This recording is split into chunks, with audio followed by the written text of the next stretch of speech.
So, hi guys! Maraming nagtatanong sa inyo kung ano ang magandang notebook ngayon, lalo't malapit na ang mga pasukan.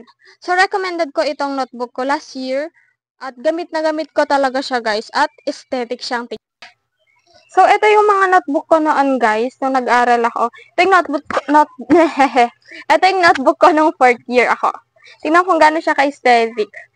Gusto ko kasi yung ano guys, yung nature, tapos yung moon, ganun. Na-addict ako sa moon noon and sobrang aesthetic nito kaya yun yung pinili ko.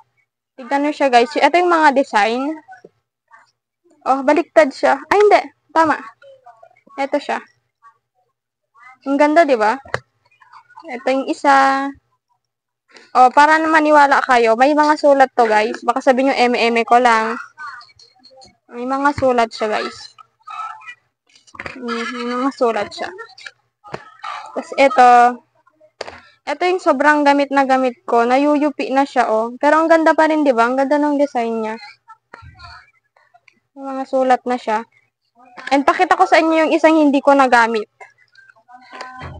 Hindi ko siya nasulatan. Kasi parang ayokong sulatan kasi ang ganda ng design. Parang gusto ko ikip na lang siya. Ganito siya, guys, oh. Ganito kaganda yung sulatan niya. May makikita ka dito sa taas, date. Monday, Tuesday, Wednesday. Dito siya nakalagay. Tapos ganito na siya. And guys, spring type pala siya, spring. Perfecto kapag college kayo. Makapal siya. Ang size niya pala guys is A5.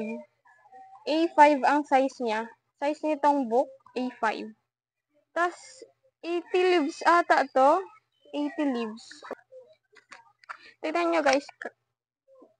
Yung sulat ko. May pa ganyan-ganyan pa ako. Tapos tignan mo ang daming mali-mali ng sulat ko. Share ko lang. So guys, pag undecided pa kayo ng bibilhin na notebook, go for this na. Kasi hindi ako mapapahiya. Maganda talaga to. Recommended ko to. Ilalagay ko yung shop niya sa TikTok or sa Shopee. Pag sa TikTok, 3 days lang meron na to guys.